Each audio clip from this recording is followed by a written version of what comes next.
क्षीरसागराचे इतिहासाचे जनमनाचे गीत आमुचे जागराचे। विद्याधन इस शैक्षिक कार्यक्रम में आपका स्वागत करती हूँ मैं संध्या मोहिते। विद्याधन दे आम्हास एक छंद एक ध्यास, विद्याधन दे आम्हास एक छंद एक ध्यास। नावने पैल तिरे दया सागरा, दया सागरा ज्ञान मंदिरा, सत्यम शिवम सुंदरा, सत्यम शिवम सुंदरा।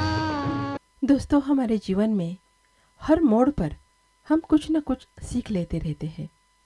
कभी हमें कोई राह दिखाता है, कभी हम खुद रास्ते का चयन करते हैं, परंतु कभी कभी ऐसा मोड़ भी आता है जब हम कोई भी राह नहीं चुन पाते, दुविधा में फंस जाते हैं। तब हमें एक सही दीप स्तंभ की आवश्यकता होती है जो सही पथ प्रदर्शन करे। आज हम इसलिए आपके लिए दीप शिखा ये मालिका लाए हैं। उससे पहले सुनते हैं ये प्रेरणा भरा गीत। दोस्तों, जीवन में सफल होना जरूरी है। सफलता पाने के लिए जीवन में अच्छे विचारों का होना बहुत जरूरी है। यदि हमारे ये विचार किसी नेक काम के प्रति समर्पित हो तो कार्य सफलता के साथ एक समाधान, आनंद की प्राप्ति भी हमें होती है। इसलिए जिस काम में हमें रुचि हो उसी में अपना करियर, व्यक्तित्व बनाने की सोच बहुत लोग रखते हैं और वह उसमें सफलता की सीढ़ियां चढ़ते ही जाते हैं।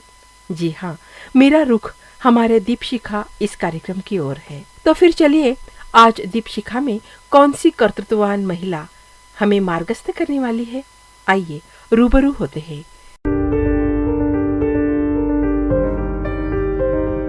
तू खुद की खोज में निकल, तू किस लिए हताश है?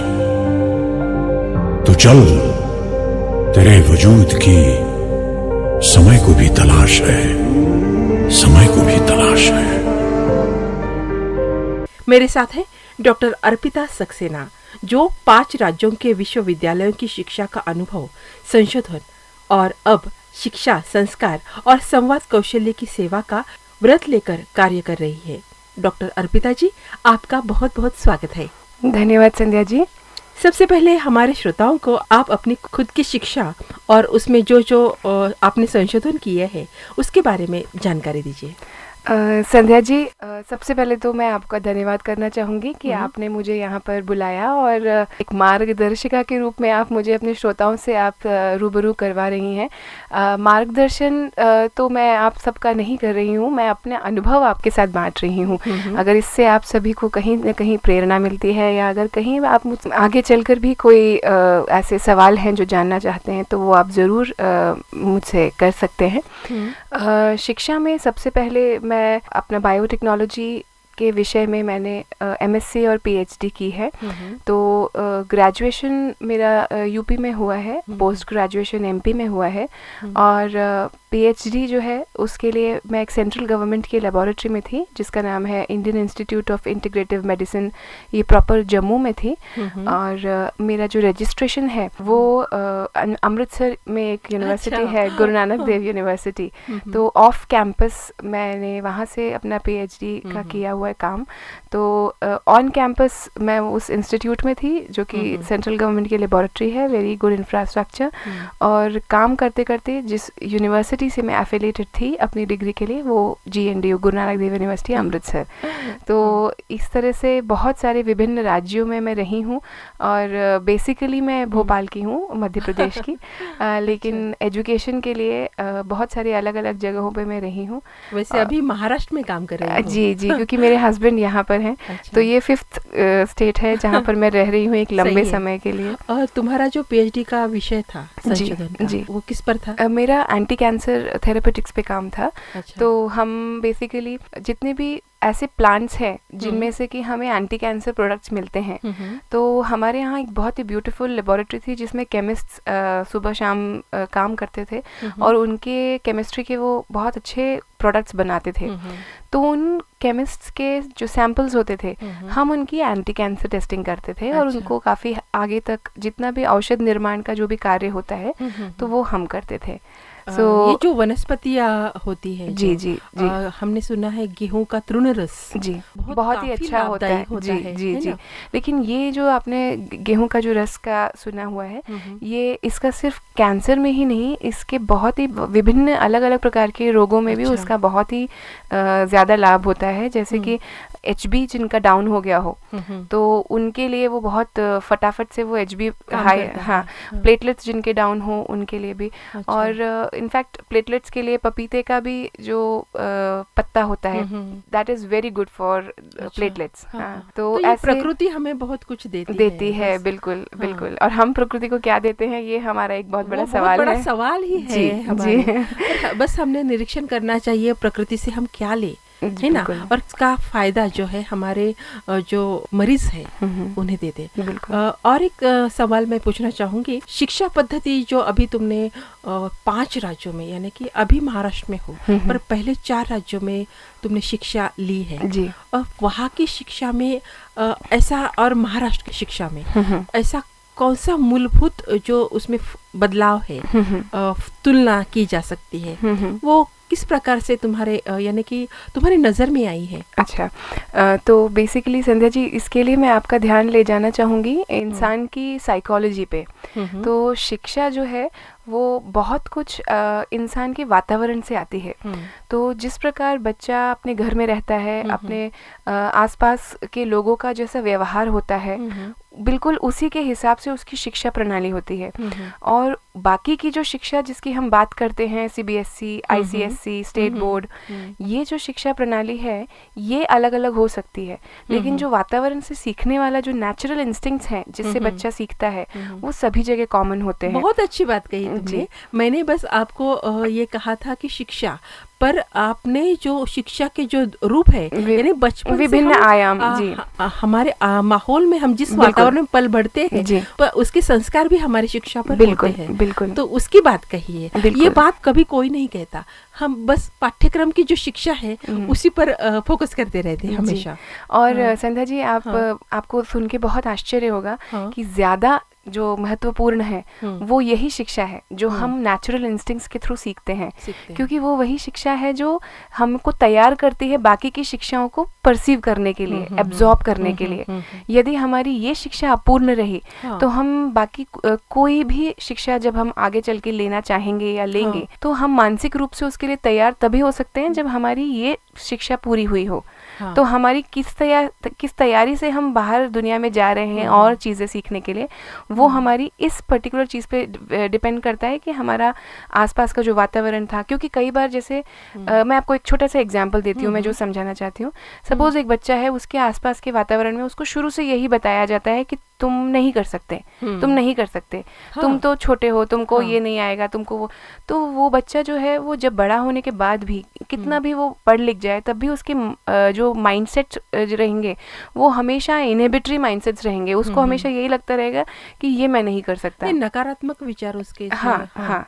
और उसके खुद के प्रति जो एक कॉन्फिडेंस रहेगा ना, वो कम रहेगा, क्योंकि वो अपने आसपास के वातावरण में यही देखते हुए बड़ा हुआ है कि मैं ये नहीं कर सकता, चाहे भले ही वो वास्तव में कितना भी कर्तृत्ववान हो, क्षमता हो, पर उसका माइंडसेट का जो उसने अपने स्वयं के आगे जो एक पहाड़ खुद बना लिया है वो उसको नहीं तोड़ सकता तब तक जब तक कि कोई उसको ये ना बताए कि ये जो पहाड़, ये पहाड़ तुम्हारा खुद का बनाया हुआ है और तुम इसको चुटकी में मतलब ऐसे बिल्कुल यूं एट अ इंस्टेंस तुम उसको गिरा सकते हो, लेकिन तुमको ये मालूम चल जाए तब। जब तक उसको वो ये मालूम ही ना हो कि वो उसका खुद का बनाया हुआ वो जो अड़चन है, तो वो दूर कर सकता है। बिल्कुल, बिल्कुल खुद ही कर सकता है। हाँ। खुद के बनाए हुए विश्व में वो अभी टहल रहा है। हाँ, उसके खुद के जो बनाए हुए अड़चन है उसको दुनिया में कोई और आके नहीं तोड़ सकता, उसको स्वयं ही करना पड़ेगा।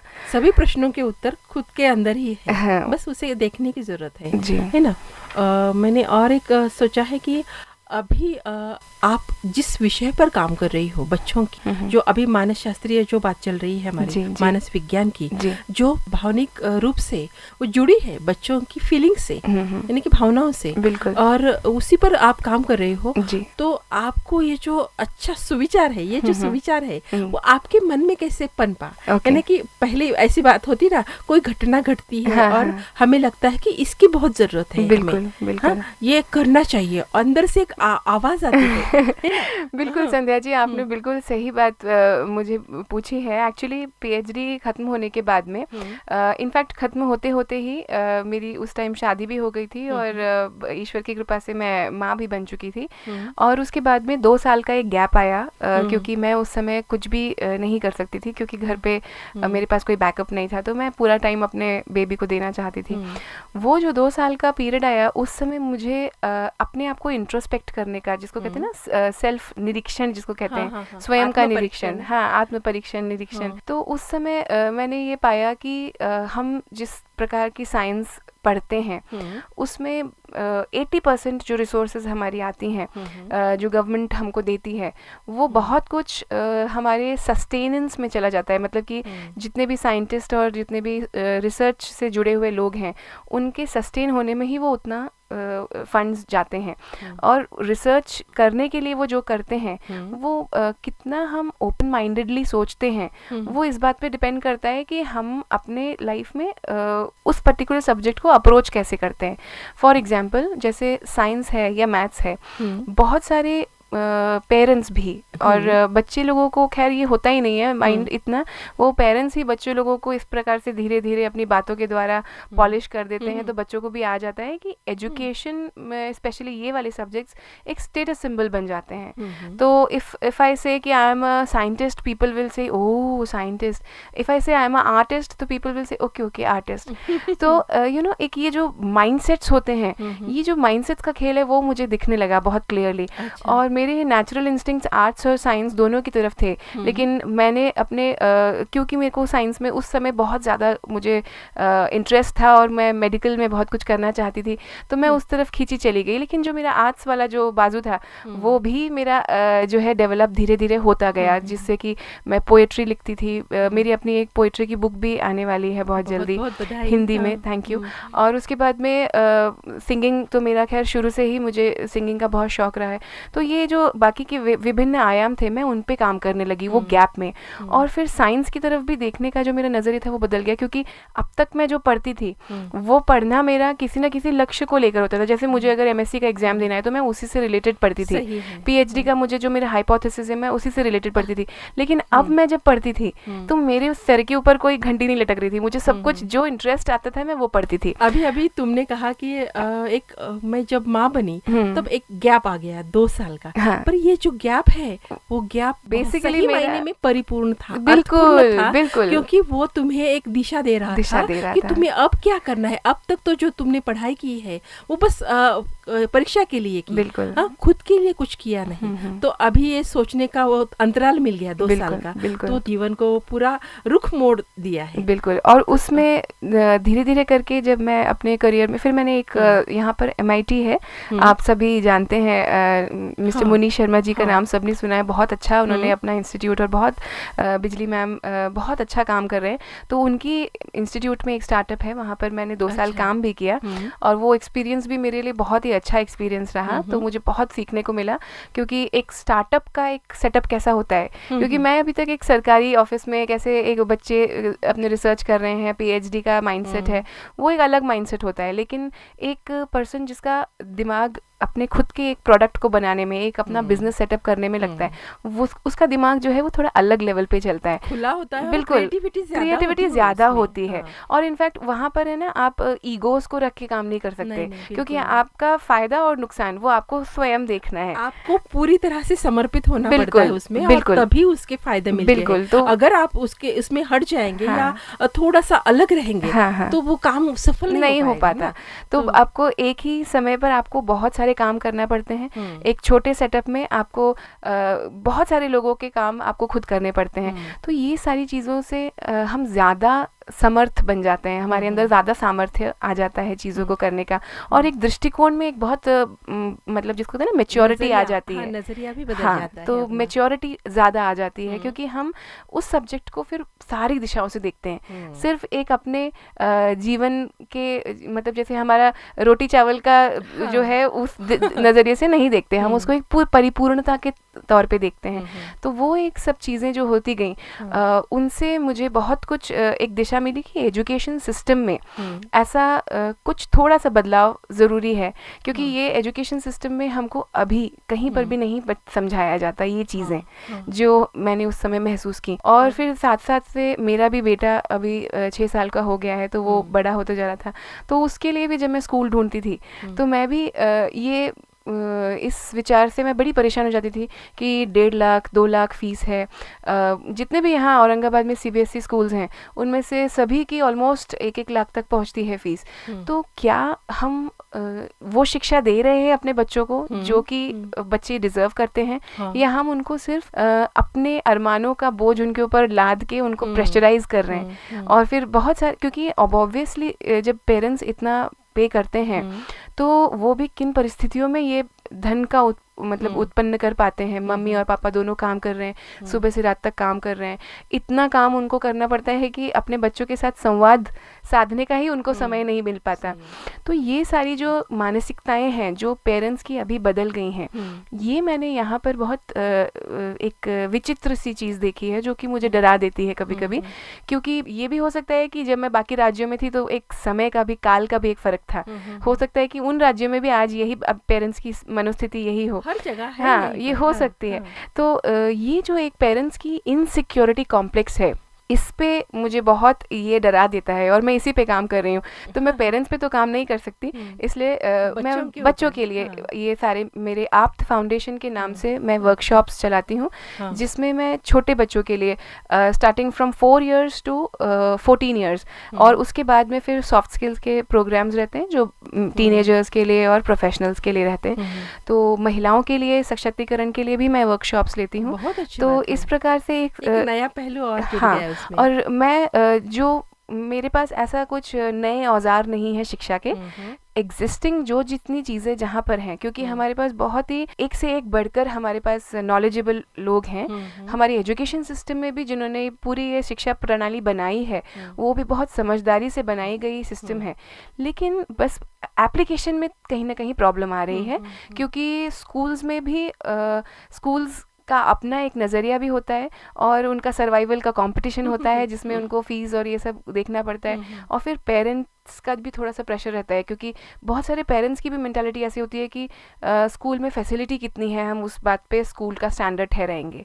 अब पेरेंट्स की देखने की नज़रिए को टीचर्स को और स्कूल को काउंसिल करना चाहिए, जो कि वो नहीं करते। इनफैक्ट वो उनके हिसाब से अपने इंफ्रास्ट्रक्चर में बदलाव करने लगते हैं, जो कि फाइनली फिर अगेन पेरेंट्स की पॉकेट को काट देता है।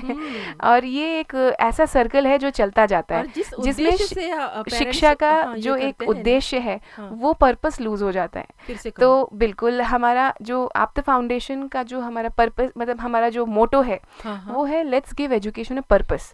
तो एजुकेशन का एक पर्पस होना चाहिए। तो जीवन में हम कुछ भी जब काम करते हैं, इनफैक्ट हम अपने घर से बाहर भी जब गाड़ी लेके निकलते हैं तो हमारे दिमाग में एक पर्पस होता है कि हम इस काम से बाहर जा रहे हैं। तो शिक्षा जैसी इतनी महत्वपूर्ण चीज़ अगर हम पर्पसफुली करें तो उसका हमारे जीवन में बहुत ही बड़ा एक फ़र्क दिखेगा।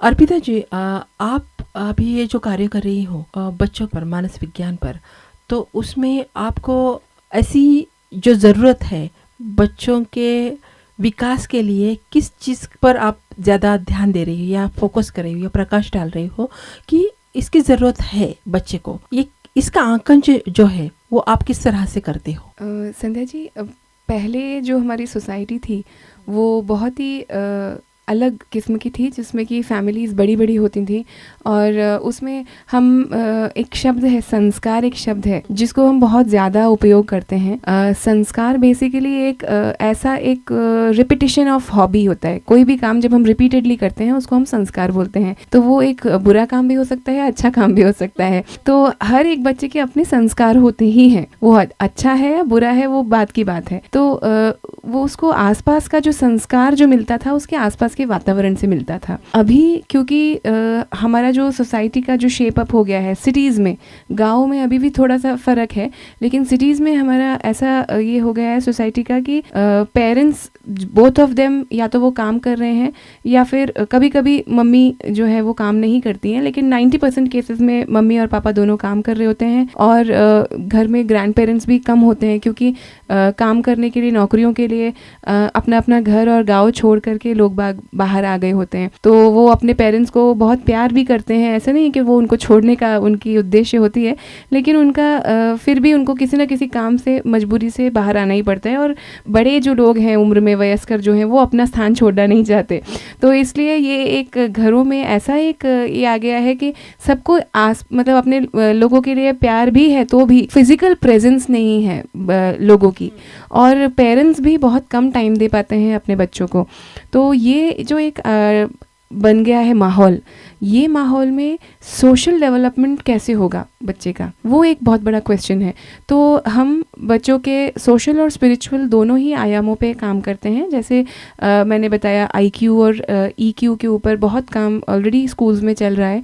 EQ के ऊपर फिर भी अभी थोड़ा कम होता है क्योंकि EQ में बेसिकली इमोशंस होना और इमोशंस को फिर अपने पॉलिश करके उन इमोशंस को अच्छे से कैसे हम मैनेज करते हैं, हैंडल करते हैं, वो एक बेसिकली इमोशनल नॉलेज होती है। ये नहीं कि हम बहुत ज़्यादा इमोशनल है तो हमारा इमोशनल क्वोशंट है, दैट्स नॉट द थिंग। तो इसी तरीके से सोशली हम कितने लोगों के साथ रहते हैं, वो उसके साथ में हम सोशली इतने सारे लोगों के साथ में कैसे बिहेव करते हैं, कैसे हम उनके प्रेजेंस से हमारे अंदर कौन कौन सी चीज़ें हैं जो ट्रिगर हो जाती हैं। तो ये सब चीज़ें बहुत ही नेचुरल हैं, शुरू से ही मानवता के अंदर रही हुई हैं क्योंकि हम सभी सामाजिक हैं। तो लेकिन अब हम जिस मोड़ पर हैं मानवता के, वहाँ पर हम सर्वाइवल ऑफ द फिटेस्ट वाले जगह पर नहीं हैं। हम एक ऐसे समाज में हैं जहाँ पर हम सभी लोग इमोशंस को भी उतना ही इम्पोर्टेंस देते हैं, स्पिरिचुअली, सोशली। तो ये सब चीज़ें जो हैं उन पे हम आजकल फोकस करना ज़्यादा हमारे लिए इम्पोर्टेंट हो गया है। बहुत अच्छी बात बताई अर्पिता जी आपने। ये मानव मूल्य पर काम करना और एक अच्छा मानव का निर्माण करना, ये बहुत बड़ा काम है। और आप ये जो बच्चों के ऊपर ये कार्य कर रही हो, तो उसमें आप हर एक पिता चाहता है, अभिभावक चाहता है कि मेरा बच्चा यहाँ पर जाए, पर बहुत बार क्या होता है हम हर जगह पर फीस नहीं दे पाते। तो उसके बारे में आप क्या कहेंगे? आप शुल्क लेते हो या नहीं? संध्या जी, जो आप्त फाउंडेशन के माध्यम से मैं जो ये वर्कशॉप्स लेती हूँ, तो स्कूल्स और कॉलेजेस के साथ में हम कोलैबोरेट करके ये वर्कशॉप्स लेते हैं। इसके अलावा इससे भी बहुत ज़्यादा एक्सपीरियंस्ड और बहुत सालों से एक जो काम चल रहा है वो चिन्मय मिशन का बाल विहार, एक आपने सुना होगा, एक इंटरनेशनली फेम्ड स्पिरिचुअल मिशन है चिन्मय मिशन। तो उसमें बहुत सालों से, 50-60 सालों से अलग अलग सेक्शंस ऑफ सोसाइटी को फोकस करके उनके ऊपर ये काम किया जाता है।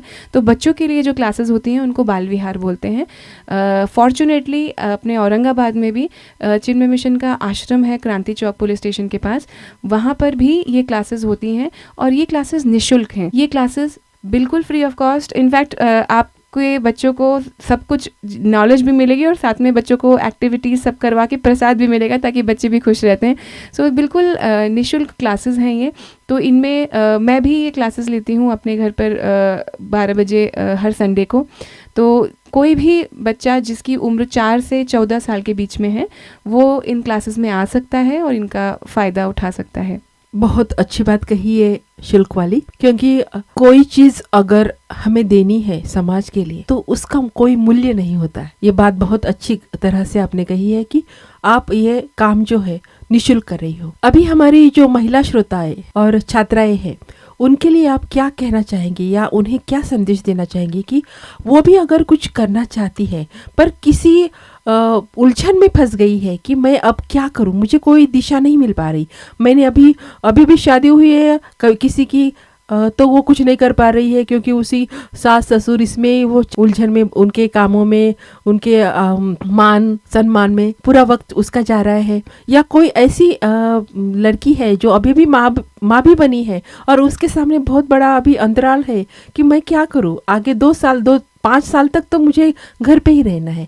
तो उनके लिए आप क्या संदेश देना चाहेंगी? संध्या जी, मैं यहाँ पर बस एक ही बात बोलना चाहूँगी कि समाज में जो कुछ भी आज है उसके लिए पुरुष और स्त्री दोनों भी इम्पोर्टेंट हैं, लेकिन समाज में कल क्या है उसके लिए सिर्फ एक जो स्त्री की जो मानसिकता है वो ही एक इम्पॉर्टेंट इंग्रेडिएंट है। क्योंकि जितनी भी माएँ हैं उनकी अभी प्रेजेंट मानसिकता क्या है, वो जो मानसिकता अपने बच्चों को देंगी वही आने वाली पीढ़ी की मानसिकता बनेगी। तो अगर आप आज बच्चे होने के बाद या शादी होने के बाद किसी भी प्रकार से आप अपनी परेशानियों में हैं और आपकी मानसिकता में आप स्वयं अपने आप को कम समझ रही हैं या आप ये समझ रही हैं कि अब मैं गैप आ जाएगा, अब मैं कुछ नहीं कर पाऊँगी, तो ये आप अपने आप को नहीं, आप आने वाली पीढ़ी को भी एक स्टेप पीछे खींच रही हैं। तो आप ये बिल्कुल ना करें, क्योंकि कोई भी समय जो आप किसी के लिए भी दे रही हैं, आप अपने लिए स्वयं के लिए दे रही हैं या आप अपने बच्चों के लिए दे रही हैं, फैमिली के लिए दे रही हैं, वो आपके लिए आगे आने वाले समय में बहुत बेनिफिशियल होने का। और सबसे बड़ी बात ये कि जैसे कि बहुत बड़े बड़े लोग भी ये बात बोलते हैं कि आप दूसरों के लिए कुछ कर रहे हैं ये सोच के मत करिए, आप अगर स्वयं आप करना चाहते हैं तो ही करिए, क्योंकि आप फिर बाद में आप दूसरों के ऊपर फिर आप ये नहीं एहसान जताएंगे कि मैंने तुम्हारे लिए ये किया। बच्चों को भी बड़े होने के बाद हम बोलते हैं तुम्हारे लिए मैंने अपना करियर सो वो सब हम ना करें। हम अगर स्वयं चाहते हैं, if we really want to do it, तो हम करें। और वो करने के टाइम जो हमारी भावना होनी चाहिए वो ऐसी होनी चाहिए कि हम एंजॉय कर रहे हैं ये समय। और गैप्स जो भी होते हैं करियर में, वो गैप्स आपको इंट्रोस्पेक्शन के लिए सबसे बेस्ट टाइम होता है कि आप अपने स्वयं के करियर को, स्वयं आपको कितना आता है और आप कहाँ फिट होते हैं, वो सभी कुछ को आप आकलन करने के लिए बहुत ही इम्पॉर्टेंट एक समय होते हैं। लेकिन हम अपने आप को जो है ना बाहर की दृष्टिकोणों से आंकते हैं कि वो पर्सन जो है वो उसका प्रमोशन हो गया, देखो वो मेरे साथ में वो था तो अभी वो असिस्टेंट प्रोफेसर से वो एसोसिएट हो गया और अभी मेरा गैप आ गया, मेरा तो ये सब। तो वो प्रॉब्लम उनकी नहीं है, वो हमारी खुद की बनाई हुई प्रॉब्लम है, क्योंकि उन्होंने जो पाया वो उनकी प्रायोरिटीज़ थी और हमारी प्रायोरिटीज़ हमें खुद को तय करना है। यदि हम वो चाहते हैं तो हम फिर वो करें, और अगर हम ये चाहते हैं तो हम दूसरों के चश्मे लगा के स्वयं के उसको निरीक्षण ना करें, क्योंकि हमारे लिए ये जो हमारी उपलब्धि है ये भी हज़ारों उपलब्धियों जितनी ही बराबरी से इम्पोर्टेंट है। बहुत अच्छी बात है। जो हम तुलना करते हैं, बहुत बार हम भी करते हैं, मैं भी करती हूँ, तो ये नहीं करनी चाहिए, क्योंकि ये जो होता है ना, जो हमारे साथ जो घटित होता है ना, तो वो हमें किसी न किसी दिशा के लिए, किसी न किसी कार्य के लिए और प्रेरित करने का समय देता है, या चिंतन मनन करने का, मंथन करने का समय देता है। ये भी सकारात्मक रूप से लेना चाहिए, ये जो पड़ाव है इस जिंदगी का।